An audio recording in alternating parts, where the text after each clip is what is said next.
My hands trembled. I watched my husband fasten a diamond necklace around another woman's neck, right before my eyes. But I didn't cause a scene.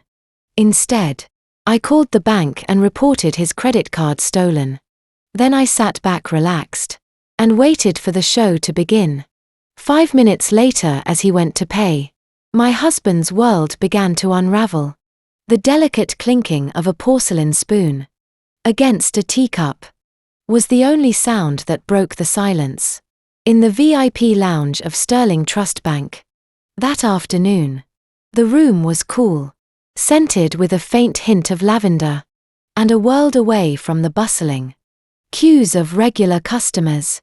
On the ground floor, Arya sat with a perfectly straight back, her legs crossed elegantly. She wore a cream-colored silk blouse from Chloe that draped her body perfectly, paired with tailored black trousers.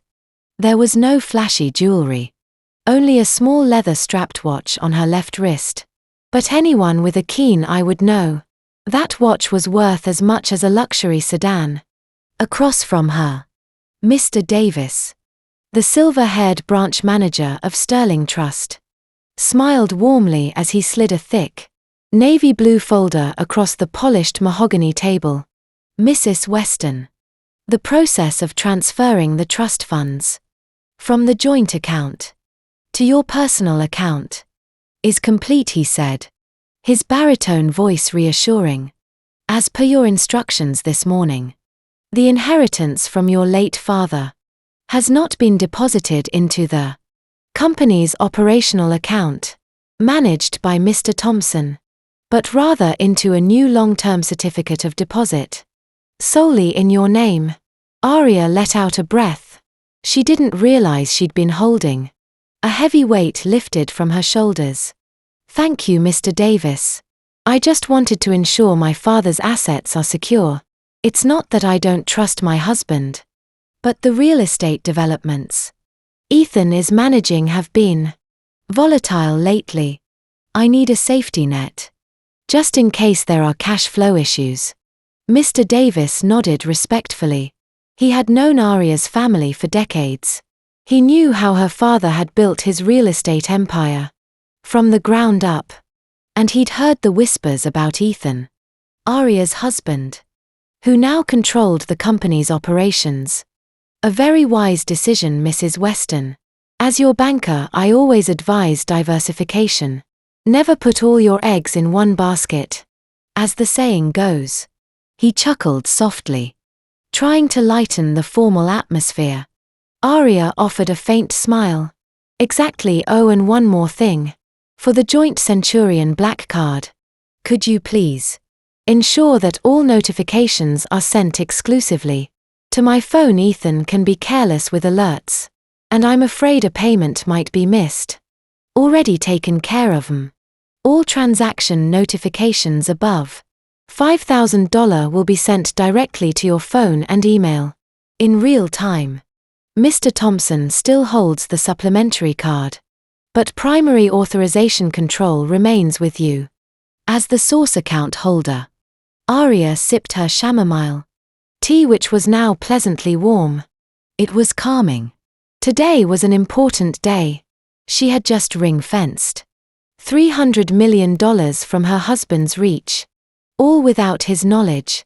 For the past week, her instincts, both as a wife and a businesswoman, had been screaming at her to do this.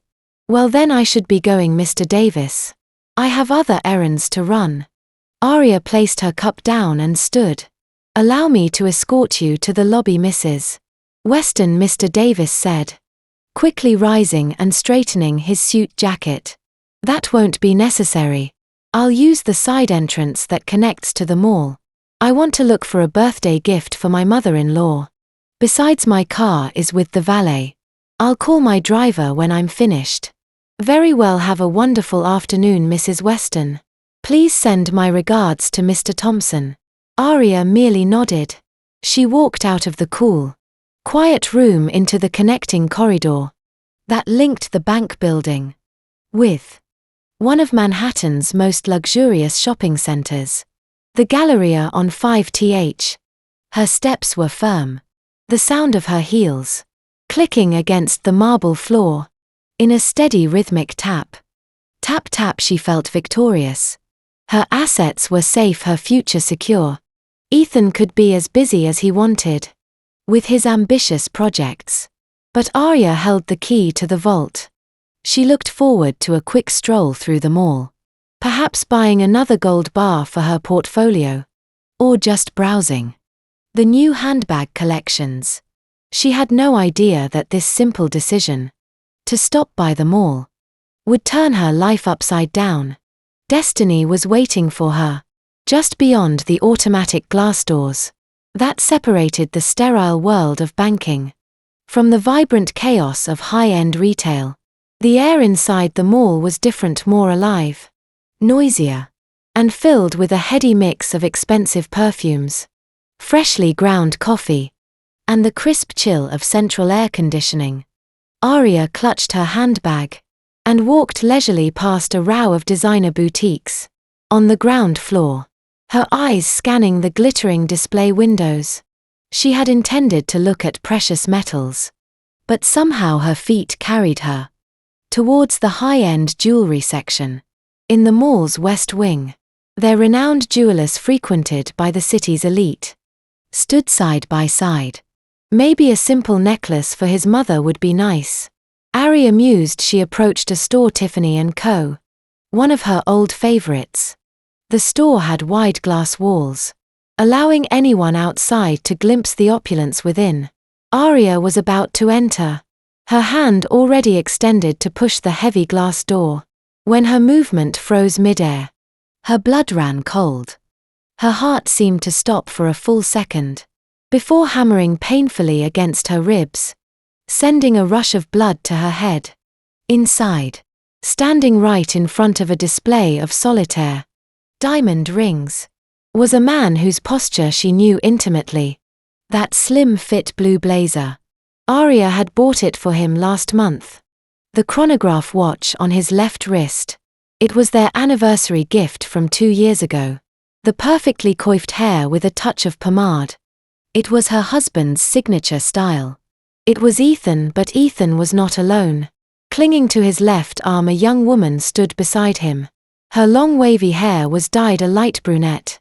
She wore a short dress that showed off her long legs, and stiletto heels that made her look even taller. Her face was pretty, with the glowing makeup popular among young women today. Arya took a step back, her legs feeling like jelly. She saw Ethan laugh.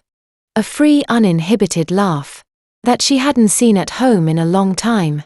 He leaned down and whispered something in the woman's ear, then gave her a quick peck on the cheek. The kiss was so natural, so casual, as if they were the happiest couple in the world, and as if they weren't in a public place. What was her name? Arya narrowed her eyes, trying to remember. The face was familiar. She had seen it in photos from Ethan's company gathering. Last month, a new secretary or an intern. Arya vaguely recalled a name, Jessica. Ethan had mentioned her as a sharp and dependable employee. Apparently dependable in a very different sense. Arya watched as the woman, Jessica, pointed to a jewelry set in the display case. A diamond necklace with a teardrop pendant surrounded by smaller diamonds, complete with a matching pair of earrings. Arya knew that set. It was from the latest collection, with a price tag approaching $85,000. Ethan nodded without hesitation. He stroked Jessica's back, and then gestured for a sales associate to take the set out. Arya's chest tightened. It felt as if an invisible hand was squeezing her lungs. Nausea rose in her throat. Ethan, Arya whispered. Her voice choked. At home, Ethan always complained about the business being slow. Let's not be extravagant right now, honey. The project is stalled. A client payment is delayed. That's what he always said. Whenever Arya suggested a vacation or renovating the house, as an understanding wife, Arya had always complied. She had even used her personal savings to cover some household expenses. So Ethan wouldn't be stressed. And now before her very eyes, the husband who claimed his business was struggling was about to buy a jewelry set worth more than a down payment on a condo for another woman. Rage began to simmer, replacing the shock. Arya's hands, which had been trembling, were now clenched into tight fists. Her nails dug into her palms, leaving crescent-shaped marks. She could storm in there right now. She could burst through the door, grab that woman's hair, slap Ethan in public, and create a scene that would go viral on social media. It would be satisfying. So satisfying. But Arya was not a fool. She was the only daughter of a real estate tycoon. She was raised never to show emotion. In front of the enemy, crying and screaming would only make her look pathetic. It would only give Ethan a reason to defend himself, or even blame her. No, Arya took a deep breath. Once. Twice. She stepped back slowly, hiding behind a large mosaic mirrored pillar, making sure she was out of sight, but could still peek into the store. Arya looked at her reflection in the pillar. Her face was pale, but her eyes burned with a fierce light. "You want to play with fire, Ethan?" she whispered coldly. "Fine, I'll provide the gasoline." From behind the pillar, Arya took out her smartphone. The screen lit up, showing a wallpaper of the two of them on their honeymoon in Bali 5 years ago. Ethan's smile in the photo now looked so fake, with fingers that were now steady. Arya searched her contacts. She didn't call Ethan. That would be amateurish. She pressed the name Mr. Davis Sterling Trust. The line rang. Beep beep. "Hello, Mrs. Weston. Did you forget something?" Mr. Davis's voice was prompt on the other end. He must have been surprised, since she had just left his office 10 minutes ago. Arya cleared her throat, composing her voice. She had to sound calm, slightly panicked but still in control. The performance began. "Mr. Davis, I'm sorry to bother you. I need your help." "It's urgent," Arya said. "What is it, Ms.? There a problem with the transfer?" Mr. Davis's tone turned serious. "No, not that, it's..." Arya paused for dramatic effect, her eyes still locked on Ethan inside the jewelry store, who was now fastening the necklace around Jessica's neck. Jessica was giggling, admiring herself in a small mirror held by the sales associate. "I just got a call from Ethan. He said his wallet was stolen while he was at an off-site meeting." Arya lied smoothly. It was a perfectly logical lie. "His supplementary Centurion card is in that wallet. You know the one. The one with a virtually unlimited line of credit." "Oh, that's dangerous, Mrs. Weston. A card of that caliber in the wrong hands could be maxed out in minutes." Mr. Davis replied, his voice laced with concern. "That's exactly what I'm afraid of. I'm worried the thief might be bold enough to use it at a luxury merchant for a quick score. I'll block it immediately." "Wait," Arya cut in quickly. "Don't just do a standard block. I want you to flag the card for a stolen, fraudulent attempt. So if anyone tries to swipe it in the next 5 minutes, the terminal will decline it with a security code for theft. And please, ensure the system sends a notification of the failed transaction's location to me. Can do, Mrs. Weston. That's standard operating procedure for a priority card reported stolen. I'll input it into the central system right now. Card lost, stolen, permanent block. It should take about 2 minutes to activate across all merchant networks. Do it now, please. I'll wait for your confirmation right away. It's being processed." Click Done. The card ending in 4588, under the name Ethan Thompson, is now inactive. Any transaction attempts will be automatically declined and flagged as illegal. "Thank you, Mr. Davis. You're a lifesaver. I'll have Ethan handle getting a replacement card next week. Maybe this will teach him to be more careful," Arya said. her tone perfectly mimicking a wife, scolding her husband's carelessness. "You're very welcome, Mrs. Weston. Glad I could help secure your assets." The call ended. Aria lowered her phone. The corners of her lips lifted slightly, forming a chilling crooked smile. The trap was set. Ethan was holding the powerful card he was so proud of. The card, whose bill was always paid in full by Aria every month, using the dividends from her father's company. Ethan often forgot, or pretended to forget, that the luxury he enjoyed, the car he drove, and the social status he flaunted all came from Aria. Without her, Ethan was just a mid-level operations manager, with a standard salary. That wouldn't be enough to buy a diamond necklace, worth $85,000. "Enjoy your last 5 minutes of dignity, honey," Aria muttered. She glanced at her watch. 1:15 p.m. Time to find a strategic seat. Directly across from Tiffany & Co. was an open-concept cafe called The Overlook. Its seating area was slightly elevated from the main floor, offering a perfect, unobstructed view of the mall's main corridor, including the entrance to the jewelry store. Aria walked into the cafe. She chose a corner table near the glass barrier. From here she was like a spectator in a VIP box, ready to watch the gladiators. "Good afternoon. What can I get for you?" a friendly waiter asked, handing her a menu. "An iced Americano, no sugar, and a slice of cheesecake," Aria replied without looking at the menu, her eyes fixed on the store across the way. Coming right up. As she waited, her mind flashed back to that morning. At 7 a.m. During breakfast, Ethan had seemed rushed, quickly finishing his oatmeal. "I'll be home late today, babe," he'd said while adjusting his tie. "Working late again?" Aria had asked. "Yeah, a meeting with a client from Chicago. It's crucial for the new condo project. Might go late into the night. Don't wait up for me." Aria remembered offering to pack him lunch, but Ethan had declined, saying he would be eating out with the client. A client from Chicago, her. Turns out the client was a young woman in a mini dress, now giggling while pointing at rings in a display case. Aria's order arrived. The cold black coffee was strong. She stirred it slowly, the straw clinking against the ice cubes.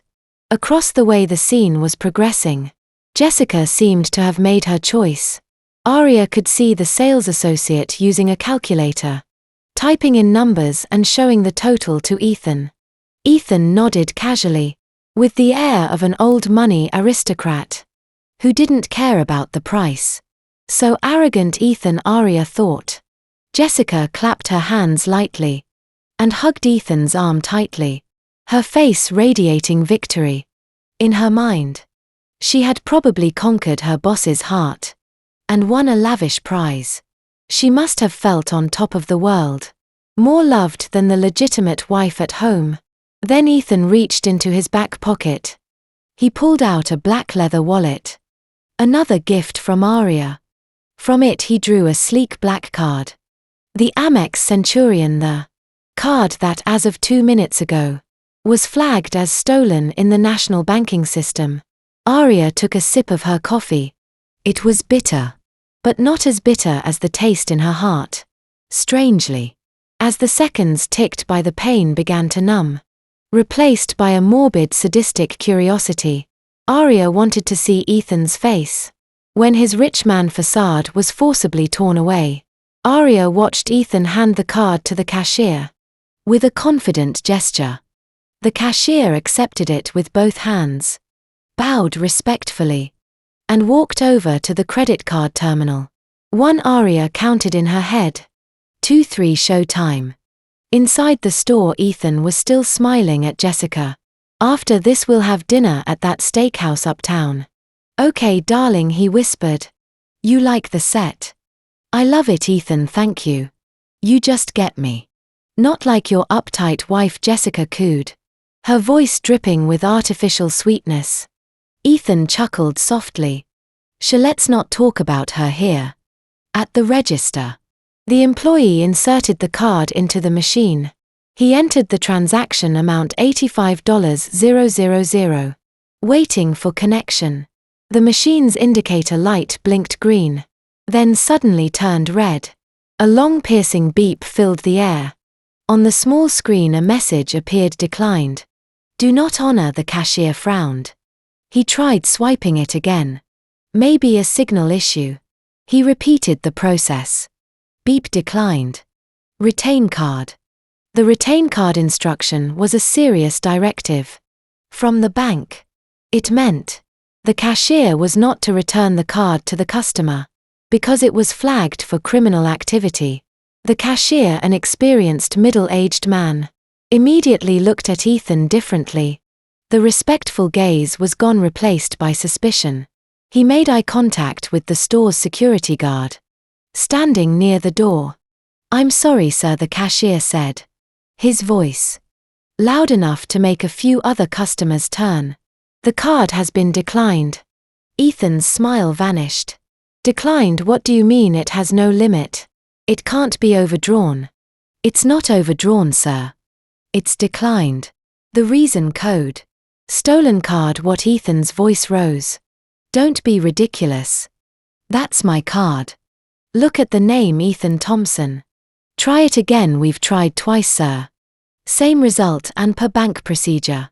I'm afraid we have to hold on to the physical card. The cashier moved the card out of Ethan's reach. Give me back my card. Ethan started to panic, his face flushing red. Jessica, standing beside him, began to look confused and embarrassed. Ethan, what's going on? Did you not pay the bill? No, it must be a system error, Ethan snapped. Cold sweat beaded on his forehead. He didn't have that much cash on him. The balance on his other debit cards was enough for lunch, not for diamonds. All his major financial access was tied to that one card, a card whose source of funds was Aria's account. The store's security guard approached. Is there a problem here, sir? This lunatic is trying to keep my card, Ethan yelled. Sir, please calm down, said the store manager, emerging from a back room. We are only following procedure. If you are the legitimate owner, please contact your bank immediately. In the meantime, we cannot process this transaction, and we are required to call mall security due to a fraud alert. The situation escalated. People outside the store began to gather, watching the drama unfold. Across the way in the Overlook Cafe, Aria watched calmly as she cut into her cheesecake. Go on, Ethan. Who are you going to call now? You have no one but me. Ethan fumbled for his phone with trembling hands. He tried to open his mobile banking app. To transfer funds failed. Your account has been temporarily blocked. Please contact our call center. Ethan's world crumbled. He was trapped. He had brought his mistress to show off his wealth, only to be accused of being a fraud in public. Jessica had already stepped away, pretending to look at another display case, ashamed of being seen with him. Damn it, Ethan cursed. He had no choice. He had to call the one person who could save him, the person he had betrayed. 5 minutes ago, Aria's phone vibrated on the cafe table. The screen lit up. My husband. Aria let it ring 3 times. 1, 2, 3. She answered, her voice soft and faintly concerned. Hello, Ethan, why are you calling at this hour? I thought you were in a meeting with your client, Aria. Ethan's voice was panicked, broken, and filled with fear. Help me, my credit card isn't working. Did you block it? Aria feigned shock. What, honey, wasn't your wallet stolen? Her stolen? What are you talking about? I'm at a store trying to buy something. A gift for that client. Mr. Davis from the bank called me honey. Aria cut in, expertly twisting the facts. He said there was a suspicious transaction attempt for tens of thousands of dollars at a jewelry store. The bank system flagged it as unusual spending for you, so it was automatically blocked because they thought your card had been stolen. I was so worried. I thought your wallet was really gone. So I approved the block for security. Oh my God, Aria, Ethan groaned in frustration. That was me, I was the one making the purchase. Unblock it now. I'm so embarrassed, everyone is staring at me. Oh, that was you, Aria fought back a bitter laugh. I thought you had a meeting about the condo project. What are you doing at a jewelry store? What costs over $80,000? There was a moment of silence. Ethan choked on his own saliva, realizing he was caught in his lie. It's an investment, honey. I'll explain later. Just please unblock it now. Security is about to take me to their office. I can't, Ethan. Aria replied calmly. Once it's flagged as stolen, the block can only be lifted with in-person verification at the bank or… Wait, where are you right now? Which jewelry store? At the Galleria on 5th. Tiffany's, Ethan answered weakly. Oh my God, what a coincidence, I'm at the same mall, honey. I was looking for a gift for your mom. I'll come over right now. Don't, Ethan shouted instinctively. If Aria came and saw Jessica, it would be over. Why not if I come? I can explain to the manager that you're my husband. And I can pay with my debit card. Or would you rather be dragged away by security? Aria threatened softly. Ethan fell silent. He glanced over at Jessica. He waved his hand, motioning for her to leave. Jessica, already mortified, grabbed her purse and fled the store without a second glance, leaving Ethan standing there alone, like a fool seeing Jessica was gone. Ethan sighed in resignation. Okay, come here, please hurry. Stay there, I'll be there in 5 minutes, Aria said. She hung up, she finished the last of her coffee, stood up, smoothed her blouse, and put on the perfect mask of a worried wife. Time for Act 2, she whispered. She walked out of the cafe and towards the lion's den to rescue the sheep, who was actually a wolf in disguise. Ethan thought his problems would be over once Aria arrived to pay. He had no idea. Her arrival was the beginning of his true nightmare. Aria walked into Tiffany & Co. with a grace that stood in stark contrast to the chaotic scene. Within, she moved calmly, her face radiating the perfect amount of concern. Not over the top, but enough to convince anyone she was a caring wife. Near the register, Ethan stood with a pale face, his expensive blazer looking slightly wrinkled. He had probably been wringing his hands in nervousness. Beside him, the store manager and a mall security officer stood at attention, as if Ethan might bolt at any moment. Ethan, Aria called out, her voice slightly raised to be heard by everyone. Ethan turned, and the look of relief on his face was palpable, as if he'd just seen a guardian angel descend from heaven. Honey. Aria approached and gently touched her husband's arm. She could feel his muscles tensed and his skin cold with sweat. She looked at the store manager with a firm, yet polite gaze. Good afternoon. I'm Aria Weston, Ethan's wife, she said, pulling out her ID and her own platinum debit card. I'm so sorry for this misunderstanding. As I explained to my husband on the phone, there was a miscommunication with our bank regarding a potential data breach. My husband is not a fraud, the manager let out alongside, the tension in his shoulders easing. He recognized Aria as a longtime VIP customer. Oh, Mrs. Weston, my sincerest apologies. We were only following standard procedure. After the terminal declined the card with a stolen code. I understand you were just doing your job. Aria smiled graciously, then turned to Ethan with an unreadable expression. Honey, how could you be so careless? Is your wallet safe? Ethan nodded quickly. It's fine, honey. Just the credit card was acting up. Thank goodness. Well, let me settle the payment. What were you buying that caused such a commotion? Aria asked, glancing towards the now empty spot on the display counter. The jewelry set that Ethan and Jessica had chosen had been put away. Ethan swallowed hard. This was a critical moment. He couldn't possibly say the jewelry was for Jessica, who had vanished minutes ago. Ethan stammered, his mind racing for an excuse. Actually, I wanted to surprise you, Aria. Our 7th anniversary is next month, right? I wanted to buy you that diamond set you've always liked. Aria suppressed a cynical smile. Their anniversary was still 3 months away. What an amateur liar. Oh, Ethan. Aria covered her mouth with her hand, acting moved. You remembered even though it's still a while away. Oh, now I feel terrible for having the card blocked. I'm so sorry, honey. It's okay, it was for security after all, Ethan replied, his voice growing steadier, as he felt his lie had worked. So are we still getting it? Aria asked, turning to the manager. Please bring out the item my husband selected. The sales associate hesitantly brought out the teardrop diamond necklace and earring set again. Aria looked at it for a moment. The design was very youthful and flashy, completely contrary to her own elegant, minimalist taste. This was clearly Jessica's style. It's beautiful, Ethan.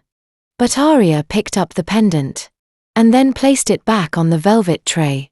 It's a little too flashy for me. You know I prefer simpler things. Besides, it's $85,000. That's a lot of money, honey. It would be better spent as capital for that project of yours. That stalled. The words hit Ethan's ego like a punch. Aria had just reminded him who held the purse strings and who was in need. All without sounding arrogant. Oh, I see. Ethan looked disappointed, but inwardly he was cheering. He wouldn't have to spend his, or rather Aria's, money on an item that had failed to reach its intended recipient. It's okay, we can find something else later. Let's just go home. I'll make you a special dinner. To apologize for embarrassing you here, Aria suggested, taking Ethan's arm. They walked out of the store. Ethan felt like he had just narrowly escaped disaster. He didn't realize that Aria's hand on his arm wasn't a sign of affection, but the grip of a warden, leading a prisoner back to his cell. In the car on the way home, Aria drove, reasoning that Ethan was still in shock. Silence filled the cabin of the luxury SUV. So you had a meeting with your client at the mall too? Aria asked, breaking the silence. Her eyes focused on the road. Yeah, at the Starbucks downstairs. After the meeting I just came up to browse. Ethan answered quickly. Too quickly. Oh. Was the client a man or a woman? A man. Mr. Herman from Chicago. Ethan lied again. Aria nodded. I hope the deal goes through, honey. So, you won't be so stressed about the company's cash flow. Yeah, let's hope so. Ethan leaned his head back and closed his eyes. He felt utterly exhausted. The day's drama had drained him. Beside him, Aria smiled, a very, very thin smile. Mr. Herman from Chicago, she thought. All right, Ethan. I'll remember that fictional name. That night around 2 a.m. the grand Mediterranean-style house was silent, save for the sound of crickets from the backyard garden.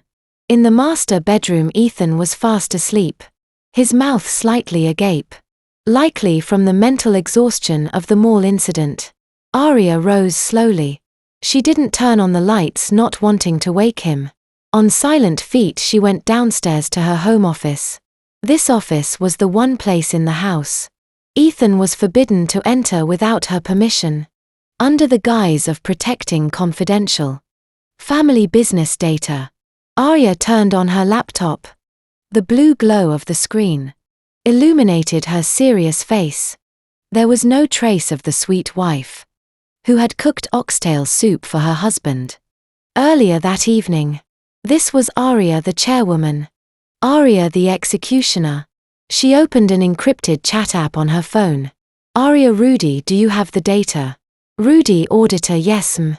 Just sent it to your secure email. The books are a mess. This is sloppy work. Aria opened the email. Rudy was an independent forensic auditor she had secretly hired a week ago, when she first grew suspicious of Ethan's late nights. and the company's ballooning expenses. On the laptop screen, rows of figures in an Excel sheet were highlighted in red. By Rudy Cash Flow Report for Thompson Developments, the subsidiary managed by Ethan. January 2nd operational expense client entertainment S. $15,000. High-end restaurant January 10th business travel Chicago. $25,000. Aria knew Ethan wasn't in Chicago on that date. January 15th office asset purchase electronics ACA. $35,000. No new equipment had appeared at the office. January 2nd transferred a third-party consulting fee J. Anderson is $92,000. Aria's eyes fixated on the name J. Anderson. So her full name is Jessica Anderson. Aria typed the name into a search engine. On her other monitor, her social media profiles popped up immediately. Her Instagram was public. Aria scrolled through the photos. Photo 1: Jessica at a lavish restaurant. Date January caption: Dinner with my amazing boss is less than 3. Photo to Jessica showing off a new designer handbag. Date January caption: Self-reward know his reward. Aria cross-referenced the photo. Dates. With the suspicious expenses in the financial report. A perfect match. 100% Ethan was using company money. Money from her father's legacy. To fund this woman's lifestyle. That bag, that dinner. Maybe even the apartment Jessica lived in. Were all paid for with her father's sweat and blood. Aria's chest rumbled. Not with jealousy. That emotion had died in the jewelry store. That afternoon. What she felt now was disgust. Ethan wasn't just a cheater. He was a thief. He was stealing from the hand that fed him. Aria typed another message to Rudy. Aria, I need hard proof of the transfers. Complete bank statements for Jessica if possible. Rudy, auditor. A bit tricky since it's a different bank. But I can pull the data from the outgoing transfers. On Mr. Thompson's end. I'll deliver the hard copies to you tomorrow afternoon. Not at your office, Aria, meet me at the usual place. Thank you, Rudy. Aria closed her laptop. She sat in the darkness for a few minutes, regulating her breath. Suddenly her phone vibrated again. It wasn't a message from Rudy. It was a notification from Ethan's mobile banking app, for which Aria had secretly cloned the notification access to her own phone. As the majority shareholder, she had admin access to all corporate accounts. Outgoing transaction $5,000 to Venmo at Jessica Anderson. 2:15 a.m. Aria glanced towards the stairs. Ethan must have woken up for a moment, sent the money and apology for his mistress, and then gone back to sleep. $5,000 probably to appease Jessica for not getting her diamonds. You're so cheap, Ethan, Aria hissed. She returned to the bedroom and slipped back under the covers, lying next to the man, who now felt like a disgusting stranger. Ethan stirred slightly in his sleep, his arm wrapping around her waist. Aria didn't push it away. She let his filthy hand touch her. Enjoy your sleep tonight, Ethan, Aria thought, because soon you won't be sleeping peacefully for the rest of your life. The next day at the branch office where Jessica worked, her mood was foul. She slammed a stack of files onto her desk, making her coworker jump. What's with you, Jess? It's morning and you look like you could kill someone, asked Rena, her office mate. Shut up, I've got a headache, Jessica snapped. She stared at her phone.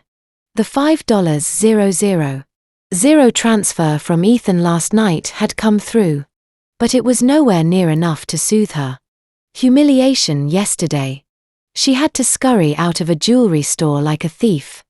She even saw from a distance Ethan's wife arrive, looking elegant and regal, while she had to hide in a mall bathroom for half an hour until it was safe. Her phone buzzed. A message from Ethan. Ethan, honey, I'm so sorry about yesterday. My wife is insanely suspicious.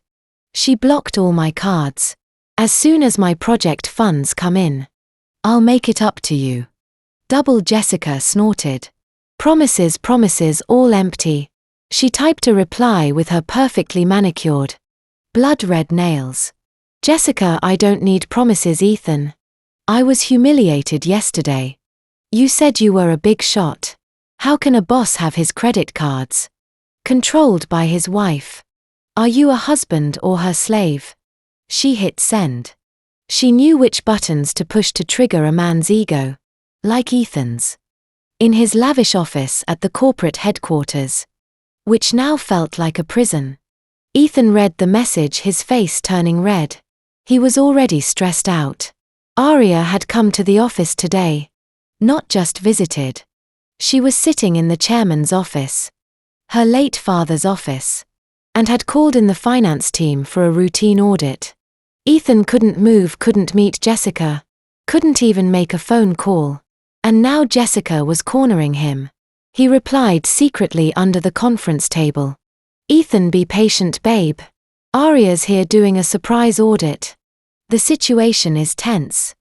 Don't make it worse, Jessica. Oh, so you're more scared of your wife? Fine. If I don't get proper compensation by the end of this week, we're done, or maybe I'll just pay a visit to corporate headquarters and introduce myself to Mrs. Weston. She seems like a nice person. Ethan's eyes widened. The threat was real. Jessica knew where the main office was. If she came and caused a scene while Aria was conducting an audit, he was finished. He panicked. He had no large sums of cash. All his financial access was being monitored by Aria. After the stolen card incident, suddenly the door to his office opened. Aria walked in without knocking. Ethan nearly threw his phone in shock. Oh honey, you startled me, he stammered, quickly hiding his phone screen. Aria smiled sweetly, holding 2 cups of coffee. Sorry, Ethan, I brought you coffee. You looked so tense. Worried the audit might find something. What? No, of course not. Our finances are clean. Ethan deflected, cold sweat trickling down his back. Just a lot of work. Aria placed a cup on his desk and then perched on the edge of it, her position slightly higher than his. A position of dominance. Honey, let's have dinner out tonight. I'm craving a good steak. Sure, where? Prime Cut, that place in Soho. I hear it's amazing. I also want to talk to you about your career path, Aria said, straightening the collar of Ethan's shirt. Ethan's heart pounded. Prime Cut in Soho, that was Jessica's favorite spot. She posted pictures from there all the time. She and her friends hung out there every Friday night. And today was Friday. Maybe not there, honey. The traffic to Soho on a Friday is terrible. Let's find a place closer to home, Ethan offered. Aria shook her head playfully. Nope. I have my heart set on their steak. It has to be there. I already made a reservation for 8:00 p.m. Don't be late. Aria patted his cheek gently and then left. Get back to work, Ethan. And stop playing on your phone so much. After she left, Ethan felt weak. He quickly sent a message to Ethan. Don't go to Prime Cut in Soho tonight. I'm having dinner there with Aria. Don't you dare show up. 2 blue check marks read, but no reply. Across town, Jessica saw the message, and a sly smile spread across her face. Oh, so you want to flaunt your happy marriage at my favorite hangout? Okay, Ethan, game on. Prime Cut Steakhouse was buzzing that night. Dim lighting, soft jazz, and the aroma of grilled meat filled the air. Aria and Ethan sat at a strategic table in the center of the room.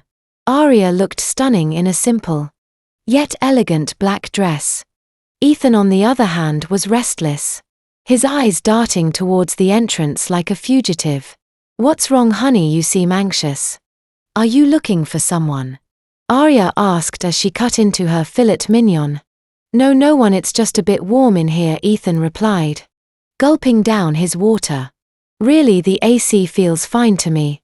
Arya smiled and took a bite of her steak. This is delicious. No wonder all the young people love this place. Who knows, maybe that pretty secretary of yours likes to come here too. Ethan choked. Cough cough. Arya quickly handed him a napkin. Easy there, Ethan. Why so shocked to hear about your secretary? What's her name again? Jessica, right? Yeah, Jessica. Why are you suddenly talking about her? No reason. I was just looking at the company expense reports and saw a consulting fee paid to her. Jessica Anderson. I was just curious. Since when does a secretary receive consulting fees? Does she have a side gig as your business consultant? Arya's gaze was direct, piercing through Ethan. He froze.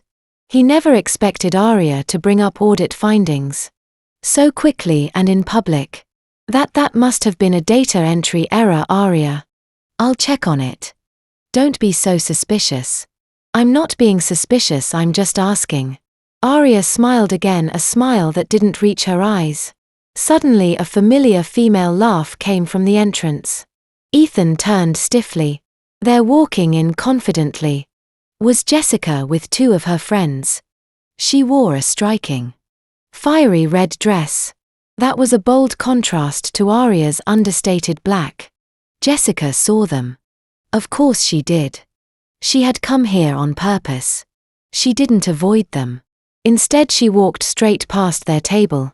As she passed, she stopped pretending to be surprised. "Oh, Mr. Thompson," Jessica greeted. Her voice sweet but a little too loud. Ethan wished the earth would swallow him whole.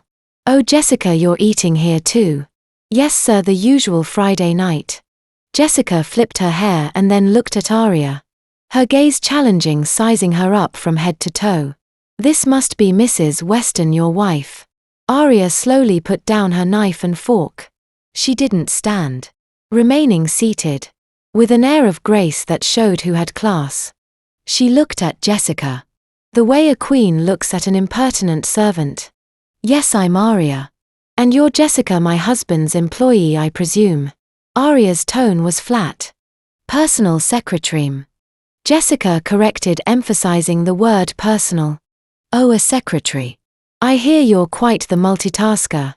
Able to handle matters outside the office as well." Arya quipped, her words a subtle but sharp jab. Jessica smirked. "I just help with whatever Mr. Thompson needs. Sometimes he requires extra assistance that he can't get at home."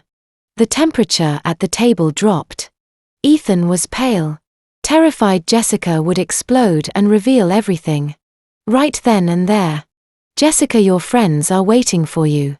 Ethan cut in, trying to shoo her away. "Right, no rush." Jessica laughed lightly. "Well, Mrs. Weston, enjoy your romantic dinner." She sauntered off to her table just 3 tables away. For the rest of the meal, Jessica kept glancing at Ethan, occasionally raising her glass to him as if in a toast. Ethan couldn't swallow his food. It felt like chewing on rubber. Arya, however, finished her steak with relish. "Your secretary is quite aggressive, isn't she, Ethan?" Arya commented casually, after Jessica had left their line of sight. "Be careful, women like that will do anything to climb the social ladder. Don't let yourself become her victim." "Yeah, Arya. I'll talk to her at the office," Ethan replied weakly. "Good-o." Speaking of the office, Arya dabbed her mouth with a napkin, her expression turning serious. Business mode activated. "I have an interesting proposition for you. A solution to your financial problems." A glimmer of hope appeared in Ethan's eyes.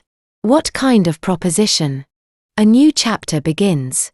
Arya thought the night was getting late, but the real conversation at table 12 was just beginning. Arya took out a tablet from her bag and opened a project presentation. "You know, that large tract of land my father owned in West Texas? The one he never developed. The drilling permits finally came through last month." Ethan nodded. Of course he knew. It was a treasure trove he had always coveted, but had never been allowed to touch while Arya's father was alive. "I've been thinking, Ethan, you're right. You need a chance to prove yourself. All this time, people at the office just see you as Arya's husband. Or the boss's son-in-law. That must be hard on a man's ego. Arya said with feigned empathy. Ethan was touched. Yes, Arya, that's exactly how I felt. I want to prove I can lead a major project well. That's why I want to give you full responsibility for managing the West Texas project. 100%, Arya said. Ethan's eyes widened. Seriously, Arya? You're not joking. I'm serious. I want you to be the CEO of a new subsidiary. Specifically for this project. We'll call it West Texas Resources LLC. You'll be in control. You'll build the team, you'll manage the finances. Ethan's gloomy face lit up instantly. Visions of millions of dollars danced in his head. If he ran this project, he wouldn't have to worry about credit card limits. He could buy Jessica not just a necklace, but the whole damn jewelry store. But there are conditions, Ethan. Arya continued. What conditions? I'll agree to anything. Because this is a large-scale, high-risk project. The other shareholders require a guarantee of commitment. You'll have to sign a personal liability agreement, making you fully responsible, legally and financially, for the project. If it's profitable, you get a 20% bonus of the net profit. That's a huge number, Ethan. But if it fails due to mismanagement, the responsibility is on you, not the parent company.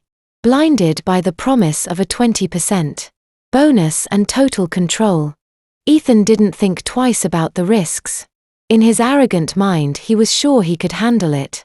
He had always believed he was smart, just lacking opportunity.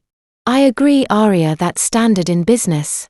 High risk, high return, he said enthusiastically. Okay, and one more. Since the project is in West Texas, you'll have to be on site for the first 3 months. Starting next week. Ethan paused. 3 months away from New York, away from his comforts. But then he glanced over at Jessica's table. If he had full power and a lot of money, he could secretly bring her along. She would definitely go if he promised her luxury. This was actually a great opportunity to get away from Arya's watchful eye. Deal, Arya. I'm ready to go for our future, Ethan said firmly. Arya smiled a victor's smile. Ethan had just dug his own grave. The West Texas project was real, but it was plagued with environmental permit issues and an unresolved land dispute with local ranchers. Her father had deliberately left the land untouched because it was too risky. By appointing Ethan as the sole legal and financial head, Arya had just made her husband the sacrificial lamb, who would face all the lawsuits and financial losses that were about to explode. Furthermore, she planned to cut off all funding from the parent company as soon as he arrived. All right, then we'll sign the papers with the lawyers tomorrow morning. Congratulations, Mr. CEO, Arya said, raising her glass of water. Thank you, darling. You're the best wife ever. Ethan replied, raising his glass. Across the room, Jessica watched them toast, her heart burning with envy. She had no idea that the glass Ethan was raising was filled with a poison that would destroy his future, and hers along with it. The night ended in a decisive victory for Arya. The trap was set, the bait was taken. Now all she had to do was wait to pull the noose. The next morning, the main boardroom of the Western Group felt colder than usual. Seated around the long, mahogany table were the board of directors and the company's corporate lawyers. Arya sat at the head of the table as chairwoman, her face calm, her eyes watching Ethan's every move. In front of Ethan lay a stack of documents, 2 inches thick. It was the incorporation agreement and partnership contract for West Texas Resources LLC, the new subsidiary he would lead. Please read the clauses carefully, Mr. Thompson said Mr. Sterling, the family's senior attorney. Especially Article 18 regarding the absolute liability of the director. Ethan, already intoxicated by the vision of his CEO title and a 20% bonus, merely flipped through the pages, his eyes fixated on the projected profit figures. In the appendix sparkled. He didn't bother to read the fine print on page 45, which all operational losses, legal disputes, and financial liabilities arising from the negligence or decisions of the director shall be the full personal responsibility, personal guarantee of the CEO, without involving the assets of the parent company. I've reviewed it, Mr. Sterling. Standard corporate stuff, right? Ethan replied with a know-it-all tone. He took a Montblanc pen from his jacket pocket. A gift from Aria last year. Aria steepled her fingers on the table. Are you sure, Ethan? You don't want to consult with your personal lawyer? First, Ethan laughed dismissively. Come on, Aria, this is our family company. You think I don't trust my own wife? Besides, I want to move fast. We need heavy machinery on site next week. Scratch, scratch. Ethan's signature flowed across the dotted line. Above the notary seal. 1, 2, 3 documents. Each stroke of the pen was another nail. He hammered into his own coffin. It's official, Mr. Sterling said, closing the folder. Congratulations, Mr. Thompson. You are now officially the CEO with full authority. Polite applause echoed from the staff. Aria clapped slowly, deliberately. Congratulations, Ethan. My assistant has already booked your flight to Midland for tomorrow morning. Remember, you need to be there for at least 3 months to oversee the initial land clearing. Yes, Ethan said, winking playfully at Aria. That afternoon, Ethan secretly met Jessica at a coffee shop far from the office. He tossed a set of new apartment keys onto the table. Not a luxury penthouse, but decent enough for temporary lodging. Honey, I'm leaving for Texas tomorrow. I want you to come with me, Ethan proposed. I'm the CEO now. We'll live in the company villa out there. I'll put you on the payroll as an administrative consultant, so you can get an official salary. Jessica's eyes lit up. Seriously, Ethan, a villa? That sounds amazing, like a vacation. Of course, start packing. But we'll fly on separate planes, so Aria's spies don't get suspicious. I'll meet you at the airport there. Neither of them knew that the villa Ethan spoke of was just a row of workers' barracks in the middle of an oil field, with facilities far from luxurious. Ethan himself had never been there. He had only seen old photos.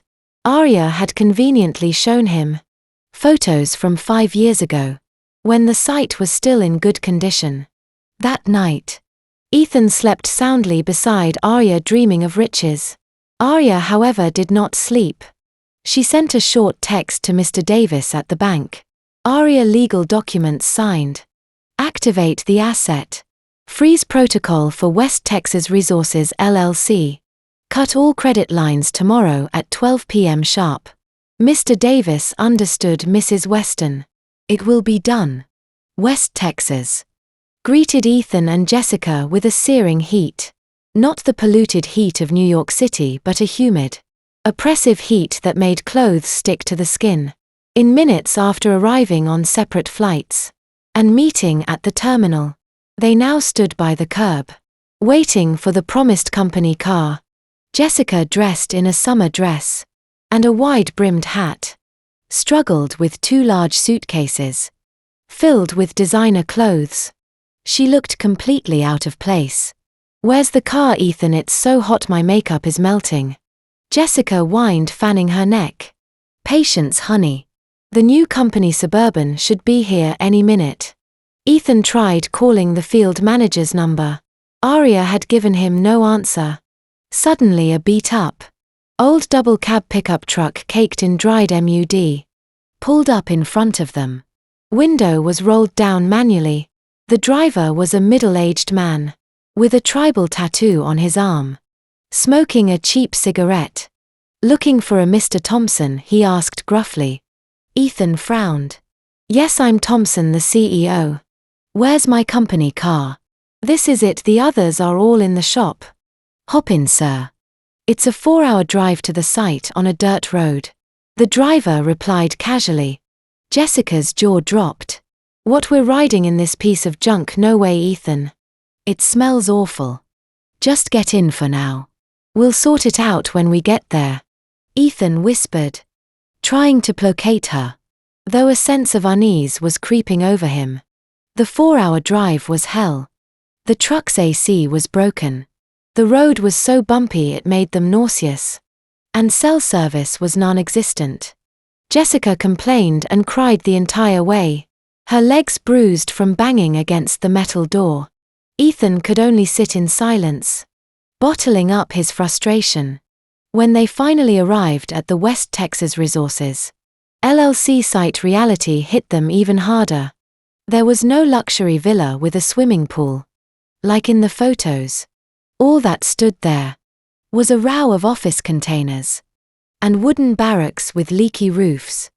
Electricity from a noisy generator was only available from 6:00 p.m. to 6:00 a.m. What is this place, Ethan? Jessica shrieked hysterically when she saw the bathroom. With its brown tinted water, you said a villa. This is a pigsty. Wait, let me call Aria. There must be a mistake. Ethan desperately searched for a signal, finally finding one bar near a water tower. Aria, what is the meaning of this? Why are the facilities like this? A junker car, a filthy shack.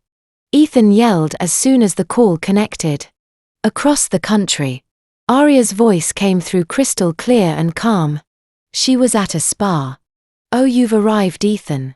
Sorry, I forgot to mention.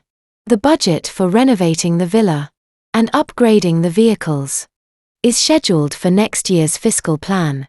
Since you're the CEO now, it's your job to generate profits first, to afford new facilities. The contract did state facilities as is. Good luck, honey. Click. The line went dead. Ethan threw his phone onto the musty mattress. He felt trapped. But he still had the newly issued corporate credit card for West Texas Resources LLC. It had a $200,000 limit for initial operational costs. Calm down, Jess, we're not staying here. We'll check into a hotel in the city. It's a long drive, but at least it'll be comfortable. Ethan consoled her. They returned to the city by hiring a local's car, as the company driver refused to take them back. Arriving at a 4-star hotel downtown, Ethan confidently handed over the corporate card. The receptionist swiped it. I'm sorry, sir. It's declined. Try again, it's a brand new card. Still declined, sir. The code says insufficient funds or account frozen. Ethan felt weak. He tried his personal card, which was also a supplementary card from Aria, declined. Aria had cut off everything. Ethan, don't tell me you're broke, Jessica hissed beside him, her voice sharp. My wallet. I must have left it in my other bag, Ethan lied. Use your card for now, Jess. The company will reimburse you. Jessica snorted, her face a mask of fury. She pulled out her own debit card, funded by the money she had squeezed out of Ethan over the months. You'd better pay me back tomorrow. That night in the hotel room, Ethan couldn't sleep. He opened his laptop and checked. The West Texas Resources LLC bank account balance $0. The operational funds Aria had promised never arrived. Worse, there was an email from a local law firm. A notice of a land dispute. All heavy machinery was forbidden from operating, as the land was still in dispute with a local ranchers co-op. The CEO was summoned to appear in court the day after tomorrow. Ethan slid to the floor. He was alone on an island of dust with no money, facing a lawsuit and saddled with a demanding mistress. A week passed and the situation only worsened. Ethan couldn't return to New York because Aria, through corporate HR, had frozen his salary and benefits, citing a lack of progress reports. She blocked his number and would only communicate through official company. Email. Jessica was at her breaking point. Her savings were dwindling from paying for food and the hotel. Ethan kept making excuses about a delay in fund transfers from corporate. That morning in the hotel lobby during breakfast, the time bomb finally exploded. Jessica saw a notification on Ethan's phone, which was lying on the table. An email from Aria synced to his phone. It read, "Ethan, please be frugal. The subsidiary's financial report shows zero income. If you cannot fund operations as per your contract, you must use your personal funds." Jessica snatched the phone. "What does this mean, Ethan? You have to use your own money. I thought you were the boss. Give me back my phone." Ethan tried to grab it, but Jessica dodged him. "Answer me honestly. Do you actually have any money, CEO? Filthy rich my ass." Jessica screamed, oblivious to the other hotel guests turning to stare. "It's just an administrative issue, honey. Can't you be patient?" Ethan yelled back, his stress level peaking. "Patient? We've been stranded here for a week. I want to go back to New York. Buy me a ticket now." "I don't have any money. Aria blocked all my cards," Ethan finally confessed. A moment of silence. Jessica's face turned crimson with rage. "So all this time, all your luxury, it all belonged to your wife. You're just a parasite living off her." Ethan was silent. His pride was shattered in front of his own mistress. "You pathetic leech." Jessica threw Ethan's phone to the floor, cracking the screen. "I regret ever coming here with you. I thought I was going to be a queen, not a beggar." Jessica ran to their room and started packing. Ethan chased after her, trying to stop her, but she slapped him hard across the face. "Don't touch me. I'm going back to New York on my own. And you know what? I'm going to tell your wife everything. So she divorces you and you're left with nothing." Ethan laughed bitterly. "Go ahead, she probably already knows." But Jessica had other plans. She didn't know that Aria was already aware of everything. Jessica thought Aria was still the naive, clueless wife who could be manipulated. She wanted to destroy Ethan by sending proof of their affair to Aria, hoping Aria would divorce him and leave him destitute. Her revenge for being deceived. In a taxi to the airport, paid for with the last of her money, Jessica opened Instagram. She found Aria's account and sent a direct message. "Jessica Anderson, good afternoon, Mrs. Weston. I think you need to know what your husband has been doing behind your back. He's been cheating on me with you for months. He brought me to Texas using your money." Here's the Jessica attached photos of them together. Screenshots of their text messages, where Ethan insulted Aria, calling her uptight, boring and worse, and proof of the monthly money transfers. Jessica smiled with satisfaction after hitting send. "You're finished, Ethan. You're getting kicked out of that wealthy family." What Jessica didn't know was that in New York, Aria was sitting comfortably in her office. The DM notification popped up. Aria opened it, looking at the photos without a trace of heartbreak. Instead, a wide smile spread across her lips. "Thank you, Jessica," Aria murmured. "I've been waiting for this bullet. You just saved me a fortune on private investigator fees." Aria took screenshot after screenshot, saving all the evidence in a folder named Checkmate. Then she replied to Jessica's DM with a short, chilling message. "Aria Weston, thank you for the information, Miss Anderson. This evidence will be very useful for the emergency board meeting tomorrow morning. Enjoy your flight home." Jessica read the reply in the airport departure lounge. Her heart stopped. Emergency board meeting. Suddenly she realized she hadn't destroyed Ethan. She had helped Aria slaughter him. And as the recipient of embezzled funds, she knew she could be dragged down with him. The next day on the 40th floor of the Western Group Tower. The atmosphere in the executive boardroom was tense. It was an emergency board meeting, called abruptly by the chairwoman Aria. Present were Aria's uncle's minority shareholders, the CFO, the legal team, and of course Rudy, the forensic auditor. The CEO chair for West Texas Resources LLC was empty. Ethan was still stuck in Texas, without money for a flight home. Gentlemen, ladies, Aria began, her voice confident.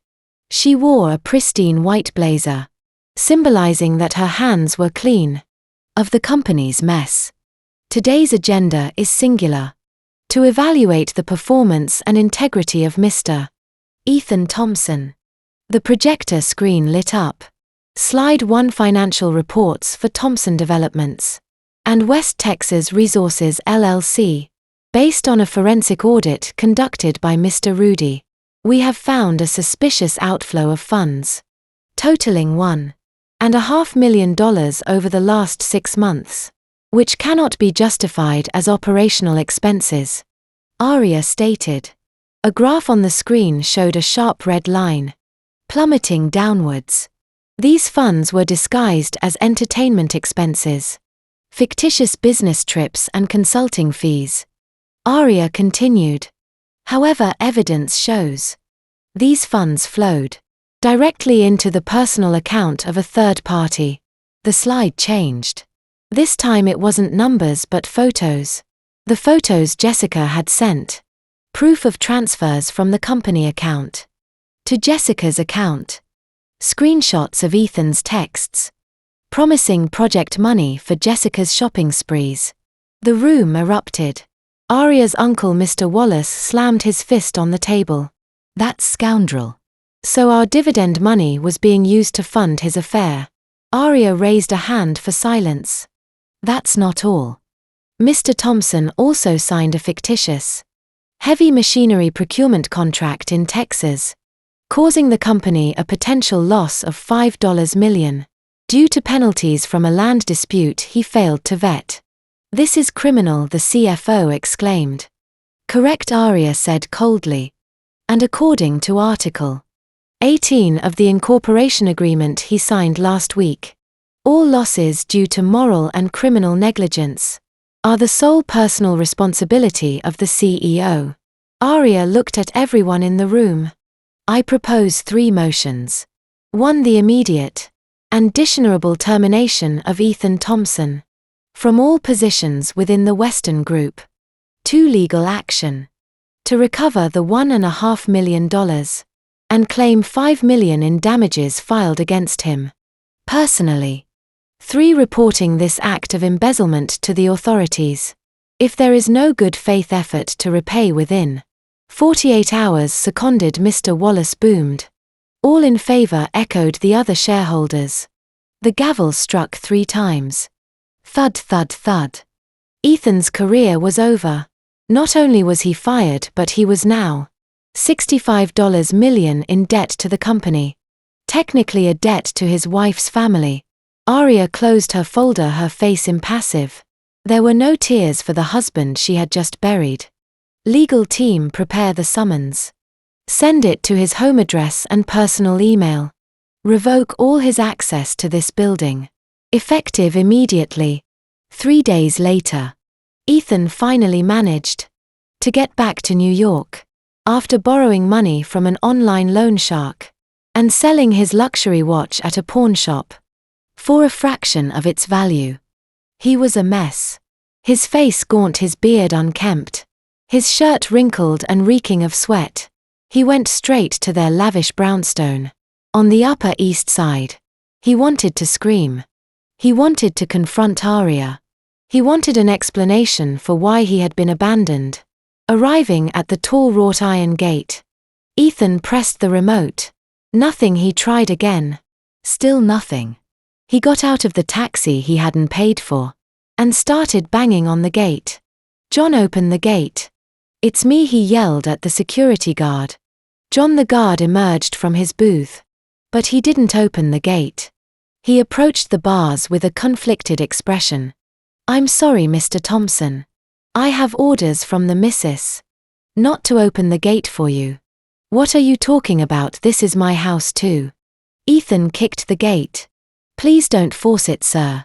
The digital locks have all been decoded. You can't get in. Suddenly a black sedan pulled up behind Ethan. Two well-built men in suits got out. One was carrying a leather portfolio. Mr. Ethan Thompson, one of them asked. Yes, who are you? Ethan snapped. We're from Sterling and Associates. Legal counsel for Mrs. Weston and the Weston Group. The man handed him a thick envelope. This is your first and final notice. Ethan tore open the envelope with trembling hands. His eyes widened as he read its contents. A letter of dishonorable termination. A divorce filing with the Supreme Court of New York. A civil suit demanding damages of $6.50 million. To be paid in full within 14 days notice of a criminal complaint. Filed with the NYPD for felony embezzlement. With a potential sentence of 5 years in prison. Ethan's legs gave out. The papers scattered across the hot asphalt. If you fail to settle the payment within 14 days, our client will move to seize all of your personal assets, including your car, any property inherited from your parents, and will proceed with the criminal charges. The lawyer added flatly. This is insane. Aria wouldn't be this cruel. Ethan mumbled, tears welling in his eyes. Mrs. Weston asked me to pass on a message, sir. The other lawyer said. Ethan looked up, his eyes red. What message? She said. Remember that diamond necklace you picked out for another woman? Its price was high. But the price of your betrayal is much, much higher. Enjoy your new life of poverty. The lawyer gave a polite nod, got back into the car and drove away. John, the guard, watched with pity from behind the gate, before slowly retreating into his booth. Ethan stood alone on the sidewalk. Kicked out of his home, fired from his job, hunted by millions in debt and facing prison time. Jessica had blocked his number. His socialite friends would surely abandon him once the news broke. The taxi driver behind him honked. Hey buddy, you gonna pay the fare? Ethan reached into his pockets empty. He realized his life had just ended. And Aria, the woman he had always considered weak and submissive, had just destroyed him. Without getting her own hands dirty, Jessica huddled in the corner of a cramped 10x10-foot room in a rundown part of Queens. A world away from luxury apartments, high-end malls, and the lifestyle she flaunted on social media. In front of her, a suitcase overflowed with designer clothes and expensive handbags. She had just sold one of the fake Hermes bags Ethan had given her on eBay for a pittance, just to survive the week. Damn you, Ethan. Damn you. She cursed, counting the crumpled $20 bills. Jessica thought that, by sending proof of the affair to Aria, she would be safe. She thought Aria would focus on destroying Ethan and forget about her. But she had forgotten that in the world of law, anyone who receives the proceeds of a crime can also be implicated. Knock, knock, knock. A hard rap on her door made her heart leap into her throat. Who is it? She cried out, her voice trembling. Was it a collector for her online loans? Or had Ethan found her? NYPD, open up. The blood drained from Jessica's face. The police. Why the police? With a shaking hand she unlocked the door. Two plainclothes detectives stood there, flashing their badges. Behind them was a man in a sharp suit, one of Aria's lawyers. Jessica Anderson, one of the detectives, asked sternly. Yes, what's this about? We're taking you in for questioning.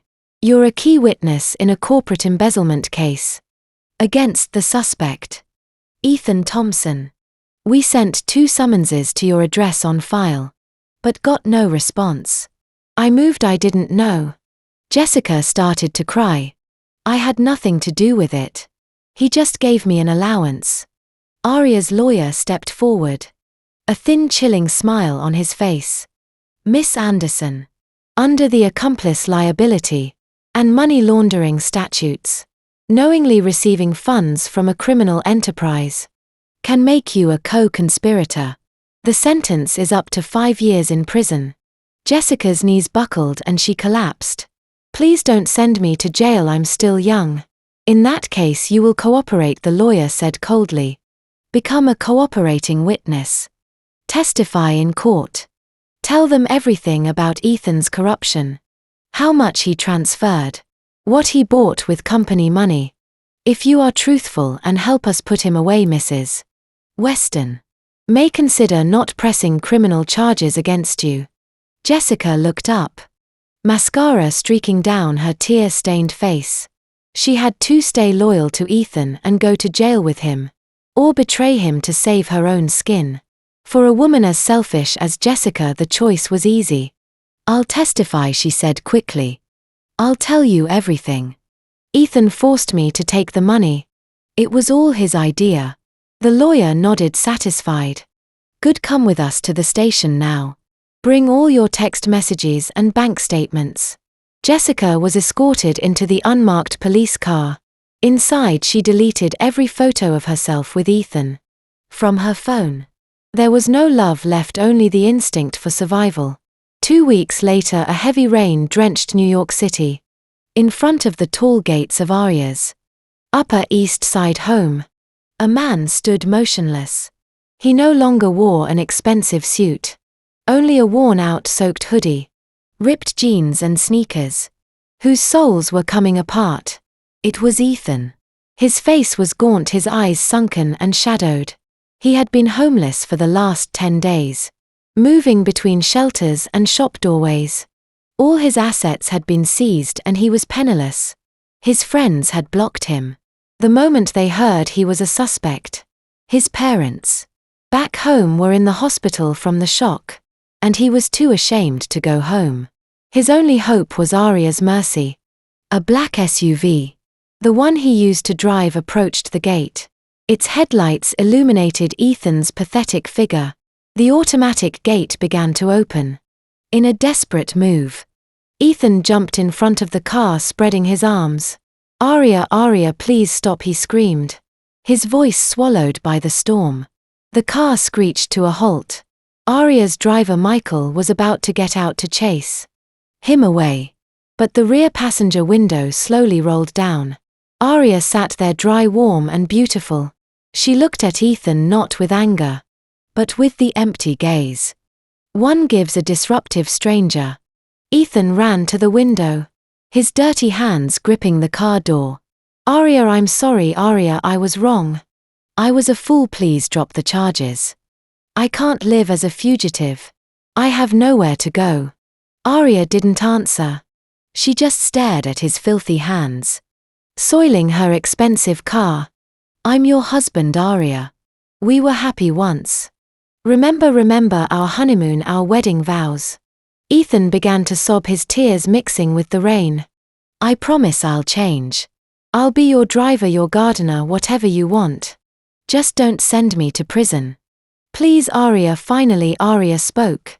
Her voice was calm, but it cut deeper than a scalpel. Wedding vows, she gave a sad, cynical smile. You pawned those vows the moment you transferred company money to that whore's account. Ethan, it was Jessica, she seduced me. I was trapped. Ethan tried to defend himself, still blaming others. Oh really? Jessica has already given her statement to the police. She said. You were the one who promised her a life of luxury. Aria cut him off. And as for our honeymoon, do you remember who paid for the tickets and the hotel? My father. Do you remember who funded your business? I did. I know I was wrong. I'm indebted to you. It's not a debt of gratitude, Ethan. It's a criminal and financial debt. And debts must be paid. Aria pressed the button to raise the window. Aria, no, Aria. Ethan tried to hold the glass with his hands, but the car's motor was stronger. The window closed shut. Aria tapped on the partition. Michael, drive. Ignore that madman. The car moved forward into the warm, comfortable driveway. The iron gate closed slowly in front of Ethan's face. Clang! Ethan fell to his knees on the wet asphalt, pounding the ground, howling in despair. He saw the lights of the house turn on one by one. The house where he had once lived, where he had felt like a king, was now a fortress he could never breach again. That night Ethan slept in a cold abandoned bus stop, shivering with fever, haunted by the ghosts of his glorious past, and the grim reality of his future behind bars. 3 months later, the New York County Supreme Court was packed. The case had gone viral, with headlines like "Kept Husband's Downfall," "Embezzled Wife's Fortune for Mistress." Reporters and curious onlookers filled the courtroom, eager to see Ethan's face. Ethan sat in the defendant's chair, his hair buzzed short, wearing an orange prison jumpsuit. He was gaunt and listless, a mere shadow of the handsome socialite he once was. In the front row of the gallery, Arya sat calmly beside her lawyer. She wore a simple white blouse, looking dignified. She had not missed a single day of the trial, not to offer support but to ensure justice was served. The judge banged his gavel to begin the sentencing. "The defendant, Ethan Thompson, will rise," the judge commanded. Ethan stood on trembling legs, his head bowed, not daring to look at Arya. Based on the facts presented in this trial, the testimony of the witnesses, and the authenticated evidence, the judge began to read. Ethan remembered the moment Jessica had testified. Last week Jessica, the woman who claimed to love him, had mercilessly thrown him under the bus. "Mr. Thompson forced me to accept that money, Your Honor. He said it was a legitimate bonus. I had no idea it was stolen. He told me his wife was cruel and stingy, and that he was looking for an escape." Jessica's words were like a dagger, twisting in his heart. This court finds the defendant, Ethan Thompson, guilty of the crime of embezzlement in a continuing enterprise, as defined in the New York Penal Code. The courtroom was silent, holding its breath, and therefore sentences the defendant to a term of imprisonment of 4 years and 6 months. 4.5 years. Ethan's world collapsed. His youth would be spent in a prison cell, and further orders the defendant to pay restitution in the amount of $1.5 million to the Western Group. Failure to pay will result in the liquidation of all seized assets by the state. Thud, thud, thud. The gavel fell. The sentence was final. Ethan went limp. Court officers immediately handcuffed him. Camera flashes exploded in his pale face. As he was led out of the courtroom, he passed Arya in the hallway. She stood still, watching him. Ethan paused. "Arya," he whispered hoarsely, "are you satisfied?" Arya met his gaze, her expression flat. There was no triumphant smile, no wicked laugh. Only a deadly calm. "This isn't about satisfaction, Ethan," she replied softly. "This is about consequences. You chose this path. The moment you stood in that jewelry store, I just helped you reach your destination. I regret everything, Arya. Save your regrets for God in this world. Your time is up." Arya turned and walked away, the sound of her heels clicking down the hall, leaving Ethan to be pulled away by the officers and shoved into a transport vehicle with bars on the windows.